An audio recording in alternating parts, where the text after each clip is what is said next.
안녕하십니까. 레지스탕스 정광용입니다. 블랙호크 그리고 아파치, 미국의 주력 헬기를 대체할 차세대 장거리 강습 헬기가 공개돼 가지고 여러분들 보신 분 계실 겁니다.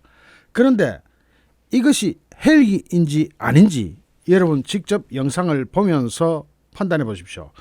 우리도 이게 가능하다면 빨리 개발해야 되는 겁니다. 이게 정말 틸트로터는 다 아시는 겁니다만은 이것이 미국의 주력 헬기를 대체할 정도로 성공했다고 봐야 됩니다. 개발이. 미군의 대표적인 기동 헬기인 블랙호크, 아파치 등을 대체할 미국 육군의 차세대 헬기로 기존의 헬기와는 전혀 다른 방식의 비행 방식, 즉 틸트로터 방식입니다. 틸트로터가 뭡니까? 프로펠러가 앞으로 돌 때는 앞으로 가는 거고 위로 돌 때는 위로 뜨는 겁니다. 그러니까 이륙할 때는 위로 돌려가지고 이륙해가지고 앞으로 갈 때는 이걸 앞으로 살짝 내립니다. 그러면 이것이 프로펠러가 돼가지고 앞으로 휙 나가게 되죠. 그러면 속도가 굉장히 빠릅니다. 기존의 헬기로는 도저히 따라갈 수 없는 속도를 자랑하게 되죠. 전혀 다른 비행 방식, 즉 틸트로터 방식의 항공기가 선정됨에 따라서 차세대 고기동 헬기를 국내 개발키로 한 한국군의 선택에도 관심이 쏠릴 수밖에 없습니다. 우리나라도 차세대 고기동 헬기를 국내 개발하기로 했거든요. 물론 지금 LAH는 양산 단계로 들어갔습니다만은 이 부분도 뒤에 살펴보겠습니다. 미국 육군은 작년 12월 차세대 장거리 강습 헬기, 이걸 FLRAA라고 하는데 영어 원문을 보면은 Future Long Range Assault Aircraft라고 되어 있습니다. 이 사업에서 벨사의 V280 벨러를 선정했다고 밝혔습니다. FLRAA 사업은 1,400여 대에 달하는 미군의 블랙호크를 비롯해서 일부 아파치 공격 헬기 등을 교체하는 수백억 달러에 달하는 초대형 사업인데 이것이 채택된 겁니다. 저도 이런 게 채택될 줄은 짐작을 못했죠. 많은 사람들이 이게 채택될 줄은 몰랐는데 드디어 이제 이게 채택돼 가지고 군에서 이런 비행수단을 개발해 가지고 대체적으로 돌아가기 시작하면 민수용도 또 따라가는 특징이 있죠. 군에서 이 기술을 완벽하게 개발하고 나면은 민수용도 따라갈 겁니다. 블랙호크가 한국군을 비롯해서 세계 여러 나라에서 약 2,600여 대가 사용되고 있다는 점에서 미국은 물론이고 세계 헬기 시장의 판도를 바꿀 수 있는 사업으로 주목을 받아 왔습니다. FLRAA 사업에서는 벨 텍스트론 컨소시엄의 V280 벨러와 시콜스키 보잉의 컨소시엄인 SB1 디파이언트 X가 치열한 경합을 벌여왔는데 SB1 디파이언트 X는 로터 두 개가 정반대 방향으로 회전하는 동축 반전 방식, 이게 우리나라 소방 헬기도 이미 그런 게 들어와 있죠. 이게 러시아에서 개발한 것들이 많습니다. 그런 동축 반전 방식으로 기존 일부 헬기에도 사용되고 있는 것이었는데 전혀 다른 V280 벨러가 채택된 겁니다. 이 V280 벨러는 미국 해병대 V-22, V-22 오스프리가 사용하는 틸트로터 방식이어서 세계의 대결로 관심을 끌었습니다. 지금 여기 허버링하고 있는 거 보이시죠? 이럴 때는 헬기입니다. 이렇게 떠오를 때는 헬기고 앞으로 나갈 때는 항공기죠. 이번에 선정된 V280은 기존 블랙호크보다 여러 면에서 뛰어난 성능을 가지고 있습니다. 우선 이렇게 항공 방식으로 날아가니까 속도가 훨씬 빠를 수밖에 없고, 또한 속도가 빠르게 날아가는 대신에 작전 반경도 크게 증가했다는 점이 강점으로 꼽히고 있습니다. 최대 속도 시속 294km인 블랙호크의 2배 수준인 시속 565km에 달하는데 우리 비무장지대에서 평양까지 20분이면 날아갈 수 있는 속도입니다. 헬기가 20분 만에 날아간다? 이건 대단한 겁니다. F-35나 F-16, F-15K 이런 거하고는 개념이 다른 게 헬기니까. 순항 속도도 시속 520km로 아파치 공격 헬기의 최대 속도인 시속 365km보다도 빠릅니다. 급유를 받지 않고 작전하는 작전 반경, 즉 무급유 작전 반경은 90km의 블랙호프의 2.5배 수준인 1480km에 이릅니다. 대단한 작전 반경입니다. V280의 최대 이륙 중량은 약 14톤으로 블랙호크가 10.6톤인 점에 비해서 약 50% 가까이 증가되었습니다. 탑재 중량도 내부에 2톤, 외부에 4.5톤으로 각각 1.2톤이고 4.1톤인 블랙호크보다 약 2배 가까이 늘어났습니다. 탑승 가능 병력도 11명에서 14명으로 증가했고 내부 공간도 커졌습니다. 길이는 15.4m에 달하고 폭은 로터를 포함해서 24.9m, 최대 이륙 중량은 14톤입니다. 이 V280은 기존 헬기와 다른 틸트 로터 비행 방식을 채택했다는 점에서 눈길을 끄는데, 틸트 로터는 이륙할 때는 이 로터 블레이트를 수직으로 세워서 헬기처럼 수직으로 이착륙하고 일정 고도에 올라가면은 터보트롭 항공기처럼, 터보트롭 항공기가 뭐냐면 프로펠러 항공기예요. 자, 프로펠러 항공기처럼 수평으로 눕혀서 비행을 합니다. 그러니까 이렇게 올라가 이렇게 수평으로 내려가지고 비행을 하는 거죠. 헬기와 고정익 항공기의 장점을 두 개를 결합한 것으로 헬기보다 속도는 훨씬 빠르다는 점에서 각광받았지만 구조가 복잡해서 안정성에 문제가 있었습니다. V-22 오스프리는 여러 차례 사고로 과부제족이라는 별명을 얻기도 했고 첫 비행에서 양산까지 18년이나 걸렸습니다. V280은 이런 V-22 오스프리의 단점을 보완해서 진화한 틸트로터 방식을 사용했는데, 여러분 자세히 보십시오. 그림 나오는 거. V-22는 엔진과 로터가 한꺼번에 이렇게 바뀝니다.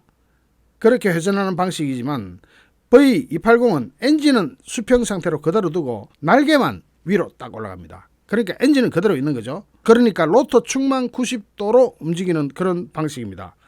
움직이는 부분이 최소화되기 때문에 이륙과 착륙을 할 때 기체 안정성이 높아지고, 또 V280은 동체와 날개 중앙에 구동축을 연결해서 엔진 하나가 피격돼서 멈춰도, 폭파가 되어도 반대쪽 엔진만을 이용해서 두 개의 로터를 다 돌릴 수가 있습니다. 그러니까 기가 막힌 거죠. 하나가 폭파돼도 두 개가 다 돌아갈 수 있는 안전 시스템을 갖췄다. 이번에 기종 선정된 FLRAA 사업은 미국 육군이 2030년대를 목표로 의욕적으로 추진 중인 4세대 수직 이착륙기 개발, 퓨처 버티컬 리프트, 버티컬이 뭡니까? 수직입니까? 수직으로 리프트 올라가는 사업의 하나로 추진돼 왔습니다. FVL 사업은 FLRAA 사업과 차세대 공격 정찰 헬기 사업으로 구성됐는데, 차세대 공격 정찰 헬기 사업은 OH-580D 정찰 헬기 등의 후속 기종을 선정하는 것으로 FLRAA 사업보다 사업 규모는 좀 작습니다. 2019년도에 사업자로 벨, 보잉, 시콜스키 등이 선정돼 가지고 시콜스키사의 S97 레이더와 벨사의 벨 360 인빅터스가 경합 중입니다.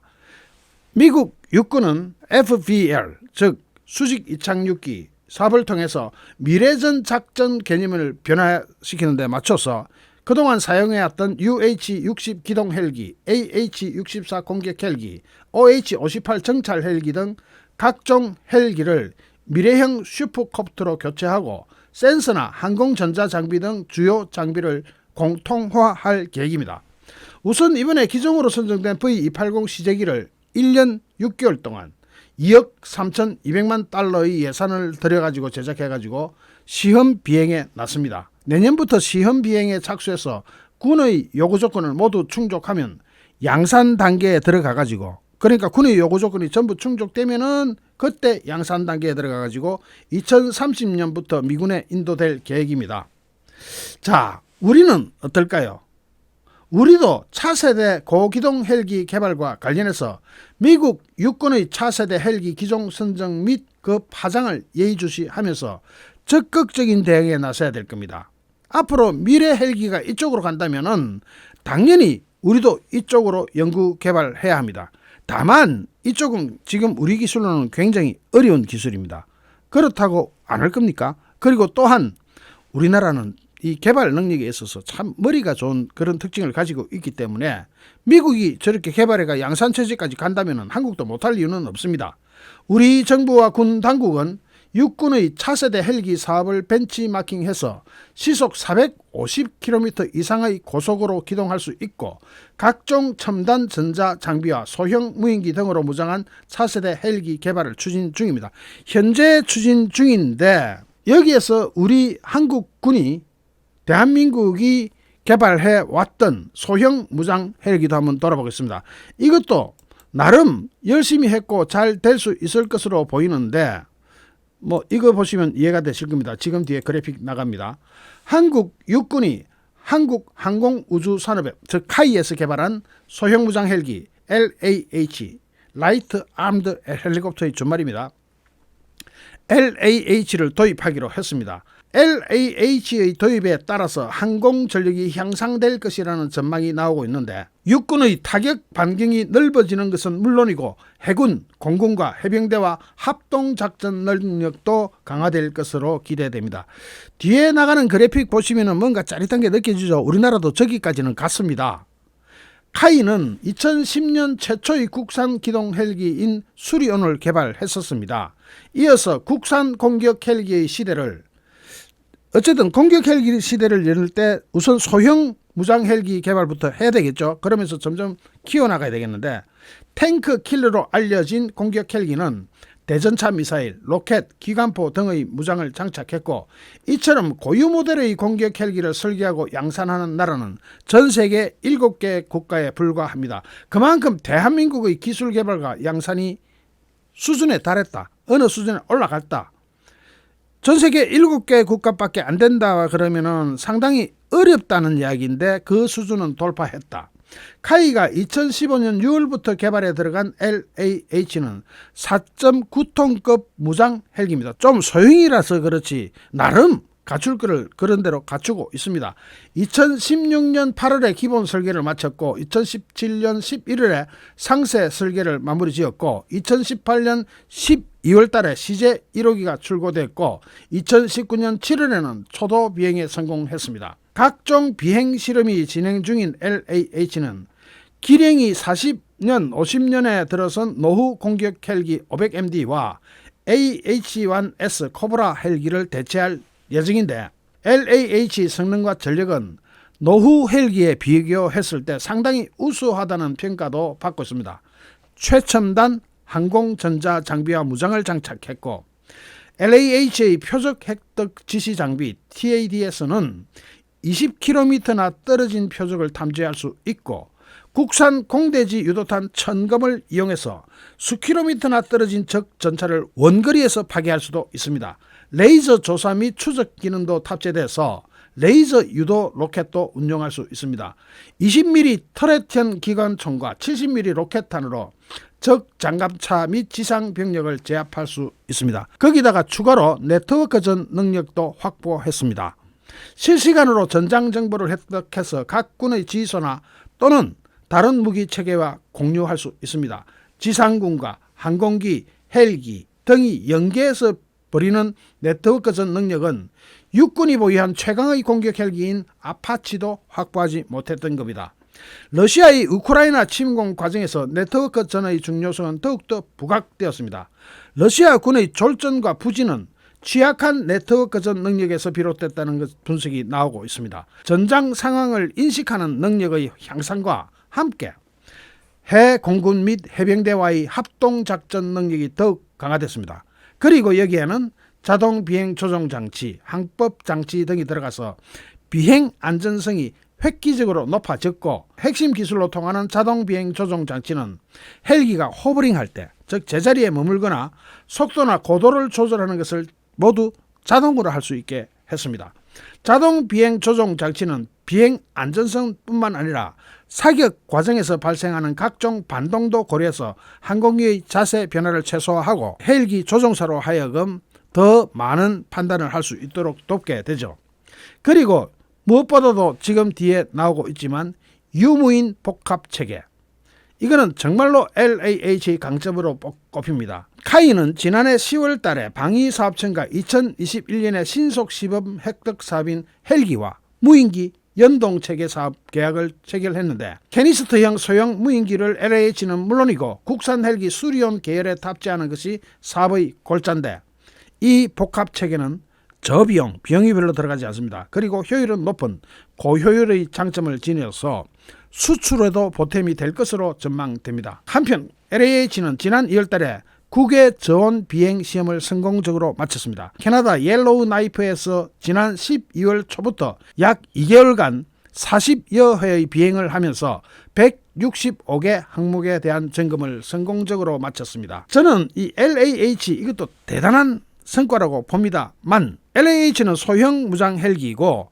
기왕에 제대로 된 헬기를 어디로 가져갈 것이냐, 즉 우리나라도 차세대 기동 헬기 성능 목표를 최대 속도 250노트 약 465km, 이륙 중량 28,000파운드, 제자리 비행 6,000피트, 1,800m 고도 등의 수준이 될 것으로 전망하고 있는데, 카이에서 유럽 회사 등과 협력해서 수리온 기동 헬기와 LAH를 개발했지만 이들보다 기술 수준이 훨씬 높은 차세대 기동 헬기를 독자 개발하는데 한계는 있을 겁니다. 그렇지만 우리 군은 차세대 고기동 헬기를 국내 개발하기로 결정했고, 기왕에 차세대 고기동 기동 헬기를 국내 개발한다면 우리도 이런 거 한번 가져봅시다.